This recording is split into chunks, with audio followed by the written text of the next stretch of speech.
मिनाब school में हमले से छात्राओं की मौत की खबर है। स्कूल परिसर में एक साथ कई कब्र की ये तस्वीरें सामने आई हैं।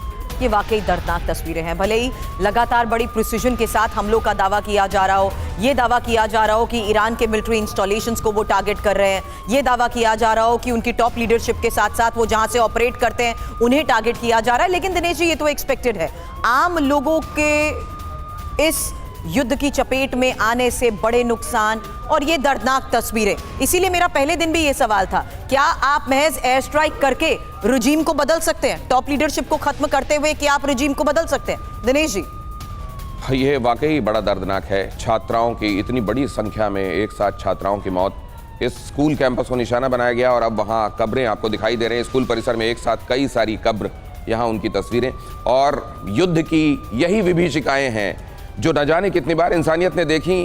कहा जाता है कि युद्ध किसी समस्या का समाधान नहीं है, अपने आप में समस्या है, लेकिन फिर भी कई बार दुनिया ने इसी जरिए से समाधान ढूंढने की कोशिश की है और अभी वही दौर चल रहा है। ईरान ने फिर बंद किया स्ट्रेट ऑफ हॉर्मुज, अगली खबर। लेकिन उस पर जाने के पहले ये देखिए, इस तरीके से वहां एक के बाद दूसरी वहीं कैंपस में ही कब्रें खोदी गई हैं। और ये एक स्कूल कैंपस था।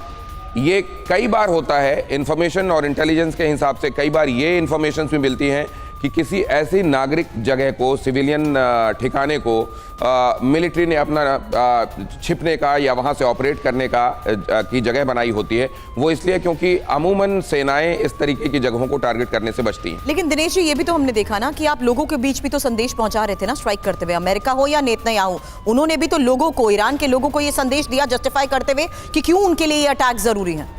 हाँ, ये एक बड़ी हैरानी की बात है कि ये खुद डोनाल्ड ट्रंप ने कहा था कि आप बहुत जल्द अब आज़ादी को महसूस करने वाले हैं। बस घर से बाहर मत निकलिएगा, अपने आप को सुरक्षित रखिएगा, बचे रहिएगा उस समय तक, अब आपकी आज़ादी का दौर करीब है। उसके बावजूद कि वहां पर 48 से ज्यादा लीडरशिप के लोग मार दिए गए, अभी तक वहां कोई अपराइजिंग, बल्कि हम ये देख रहे हैं तेहरान की सड़कों पर खamenei के समर्थन में लोगों का जमावड़ा दिखाई दे रहा है। ऐसे में हम ये समझना चाहते हैं ब्रिगेडियर त्रिपाठी, ये तस्वीरें, ये दर्दनाक तस्वीरें जब दुनिया तक पहुंचेंगी तो जाहिर है लोगों का गुस्सा अमेरिका की तरफ ज्यादा हो सकता है और खamenei के समर्थन में और ज्यादा लोग सामने आ सकते हैं। बिल्कुल दिनेश, देखिए आपने कुछ देर पहले ही बताया था कि इतना नुकसान करने के बाद भी लोग खamenei के समर्थन में आ रहे हैं। आपने दिखाया भी था वहाँ पर कि सड़कों पर क्या प्रदर्शन हो रहा है। देखिए, एक बहुत बड़ी इंपॉर्टेंट चीज़ है लोगों का मोराल।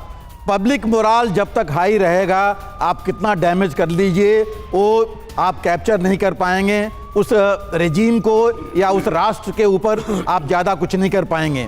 तो ये मोराल जो है ईरान का अभी भी काफ़ी हाई है। हाँ, अमेरिका सबसे पहले उनके स्ट्रेटेजिक जो टारगेट्स हैं उनको नुकसान पहुंचा रहा है कि सबसे ज़्यादा। लेकिन सर, ये इस तरह के हमले क्यों होते होंगे? क्या ये कैलकुलेशन की गड़बड़ी होती है? ये जानबूझकर किए जाने वाले हमले होते हैं या मिस इन्फॉर्मेशन होती है? क्यों इस तरह के किसी सिविलियन ठिकाने को निशाना बनाया जाता है किसी युद्ध में? देखिए, दोनों चीजें हैं। एक तो मिस इन्फॉर्मेशन है, गलत इन्फॉर्मेशन मिल गई, और अभी आप जो एक्सप्लेन कर रहे थे वो एक बहुत बड़ी चीज है। और ये चीज देखी भी गई थी जब इजराइल हमास के साथ लड़ाई चल रही थी, उसमें कि कितने स्कूलों को, मस्जिदों को, बाकियों को टारगेट किया गया और पाया भी गया कि उनके नीचे हेडक्वार्टर्स थे, उनके नीचे टनल्स बनी हुई थी। तो कुछ में ये भी है और कुछ में जो आप कह रहे हैं कि बिल्कुल गलती भी होती है, और शायद, मैं शायद कहूँगा कि जानबूझ के हो।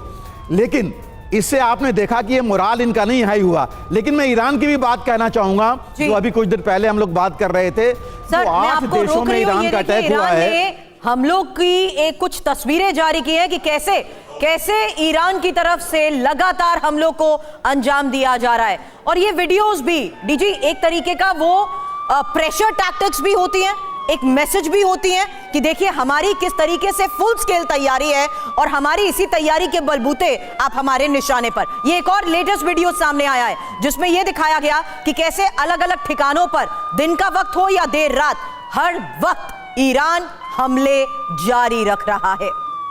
और इस तरह के ये वीडियोस वॉर के दौरान जाहिर है इसका प्रोपेगेंडा सिग्निफिकेंस ज्यादा होता है, लेकिन ये अपने उनके लोगों को मैसेजिंग के लिए भी बहुत जरूरी होता है कि आप अपना हौसला ऊपर रखें, हम लगातार हमले कर रहे हैं। 300 से 3000 किलोमीटर तक मार करने वाली मिसाइलें हमारे पास हैं, ड्रोन्स हमारे पास हैं, हम लगातार हमले बोल रहे हैं। और ऐसा नहीं है, अमेरिका और इजराइल जैसी बड़ी ताकतों को भी हम टक्कर दे रहे हैं और बखूबी दे रहे हैं। यही यही मैसेज होता है अपने डोमेस्टिक ऑडियंस को देने के लिए इन वीडियोस के जरिए।